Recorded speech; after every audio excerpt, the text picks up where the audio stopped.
Hello aspirants, আমরা এই ভিডিওতে আলোচনা করব পিএসসির নতুন বিজ্ঞপ্তি নিয়ে এবং বাংলার সিলেবাসটি নিয়ে, পিএসসির বাংলা সিলেবাস নিয়ে।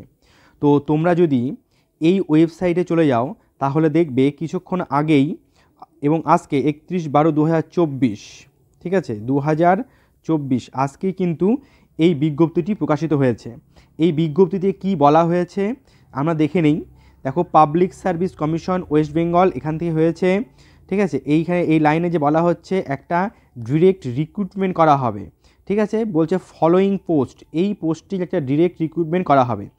নেম অফ দ্য পোস্ট, এখানে নেম বলেছে, কি কি নাম আছে দেখা যাক, আমরা সেটা দেখে নিই। যেমন প্রথমে রয়েছে অ্যাসিস্ট্যান্ট মাস্টার, প্রথমে রয়েছে অ্যাসিস্ট্যান্ট মিস্ট্রেস এবং পরে রয়েছে অ্যাসিস্ট্যান্ট মাস্টার। সিতে রয়েছে অ্যাসিস্ট্যান্ট মিস্ট্রেস, ডিতেও রয়েছে অ্যাসিস্ট্যান্ট মাস্টার। এটা হচ্ছে বেঙ্গলি মিডিয়ামের জন্য, এটাও বেঙ্গলি মিডিয়াম, এটা ইংলিশ মিডিয়াম, এটা ইংলিশ মিডিয়াম, অর্থাৎ বাংলা এবং ইংরেজি দুই মাধ্যমেই অ্যাসিস্ট্যান্ট মাস্টার এবং অ্যাসিস্ট্যান্ট মিস্ট্রেস নিয়োগ হবে। তো কি কি বিষয়ে নিয়োগ হবে সেটা আমরা দেখে নিই। এখানে দেখো প্রায় 18টা মানে সাবজেক্টে রয়েছে, সেখানে আমাদের কিন্তু প্রথমেই রয়েছে বাংলা, অর্থাৎ বাংলাতেও কিন্তু নিয়োগ হবে, ঠিক আছে। বাংলা মাধ্যমে হবে, আবার ইংরেজি মাধ্যমে হবে, ইংরেজি মাধ্যমেও কিন্তু দেখো প্রথমে কিন্তু বাংলা রয়েছে।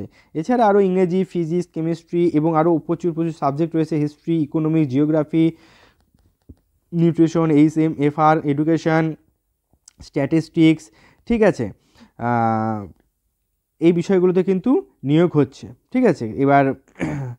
এবার হচ্ছে এই শুধু পোস্টটাই কিন্তু নিয়োগ করে, মানে কী পোস্টে নিয়োগ হবে এই বিজ্ঞপ্তিতে শুধুমাত্র এইটুকু বলা হয়েছে, অর্থাৎ বাকি ডিটেলসটা ভ্যাকেন্সি কত হবে, ঠিক আছে, এবং হচ্ছে মানে অ্যাপ্লিকেশন ফর্মটা, ঠিক আছে, কবে থেকে দেওয়া হবে, কবে থেকে সাবমিট করা হবে, ঠিক আছে, ফিস কত হবে এবং সেটা কবে হচ্ছে সেটা অ্যাপ্লিকেশন লাস্ট ডেটটা কবে হবে, সেটা খুব তাড়াতাড়ি অ্যাভেলেবেল হবে, শর্টলি অ্যাভেলেবেল, বলছে অ্যাভেলেবেল শর্টলি, ঠিক আছে, ইন কমিশনস ওয়েবসাইটটা কি এটা, ঠিক আছে, psc.web.gov.in এই ওয়েবসাইটে অ্যাভেলেবেল হবে। শুধুমাত্র আজকে পোস্টটা বলে দেওয়া হলো এবং খুব শীঘ্রই কিন্তু চলে আসছে। ফিস কত হবে, কতগুলো ভ্যাকেন্সি থাকবে, ফর্ম কবে থেকে ফিল আপ শুরু হবে, ফর্ম ফিল আপ করতে কত কী লাগবে, সমস্ত কিছু ডিটেলসে কিন্তু খুব শীঘ্রই কিন্তু আমাদের এই ওয়েবসাইটে দিয়ে দেবে, ঠিক আছে।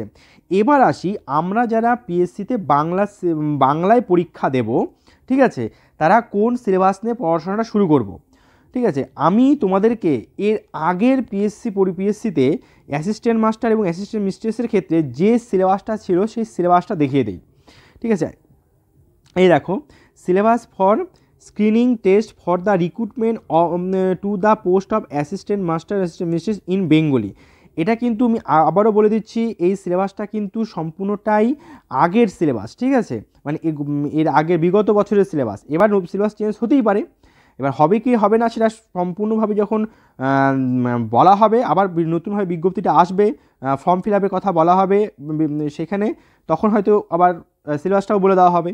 তো আমরা সিলেবাসটা দেখে নিই, সেখানে পাঠ্য বইয়ে কী রয়েছে। ও আগে বলি, 100 নাম্বারের মধ্যে পরীক্ষা হয়, পরীক্ষা কিন্তু MCQতে হয় এবং পরীক্ষার সময় থাকে 1 ঘন্টা 30 মিনিট, সময় থাকে 1 ঘন্টা 30 মিনিট।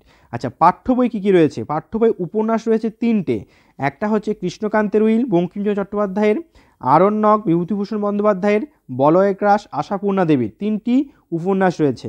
কাব্যের মধ্যে রয়েছে মেঘনাদ বধ কাব্য, সেখানে মাত্র 3টে স্বর্গ পড়তে হয়, 4র্থ স্বর্গ, 6ষ্ঠ স্বর্গ, 9ম স্বর্গ পড়তে হবে। বনলতা সেন কাব্যগ্রন্থের প্রথম 5টা কবিতা পড়তে হয়, বনলতা সেন কাব্যগ্রন্থের প্রথম 5টা কবিতা, ঠিক আছে। পদাতিক কাব্যগ্রন্থের প্রথম 5টা কবিতা পড়তে হবে। বিদ্রোহী আমার কৈফত, কাজী নজরুল ইসলামের বিদ্রোহী আমার কৈফত, এই দুটো কবিতা পড়তে হবে। নাটক পড়তে হবে বিসর্জন রবীন্দ্রনাথ ঠাকুরের এবং নরক গুলজার মনোজ মিত্রের, ঠিক আছে। প্রবন্ধ পড়তে হবে, নির্বাচিত প্রবন্ধ রয়েছে, প্রথম 5টি প্রবন্ধ পড়তে হবে কাজী আব্দুল ওদুদের যে নির্বাচিত প্রবন্ধ গ্রন্থটা রয়েছে সেই গ্রন্থের প্রথম 5টা প্রবন্ধ পড়তে হবে। শ্রেষ্ঠ প্রবন্ধ, অন্নদা শঙ্কর রায় যে শ্রেষ্ঠ প্রবন্ধ রয়েছে সেখানকার মধ্যে প্রথম 5টি প্রবন্ধ কিন্তু আমাদের পড়তে হবে।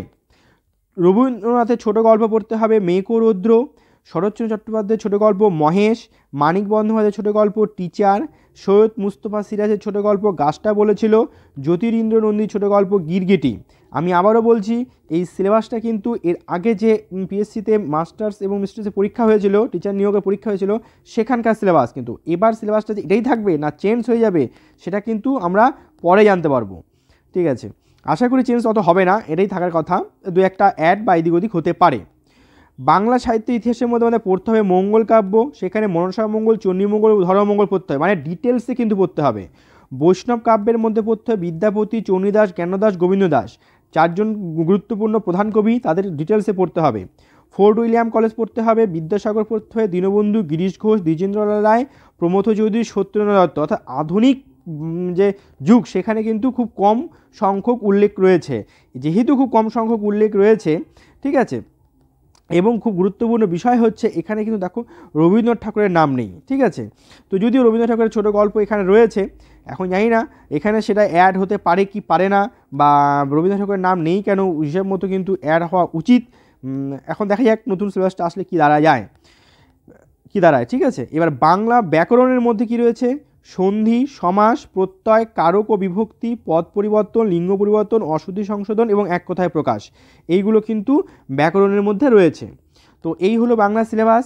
তো তোমরা যারা এই পিএসসি বলতে মাস্টার্স এবং মিস্টার্সের জন্য মানে পড়াশোনা করতে চাও, এবং যতদিন না পর্যন্ত সিলেবাস দিচ্ছে ততদিন পর্যন্ত এই সিলেবাসটাকে সামনে রেখে পড়াশোনা শুরু করে দাও।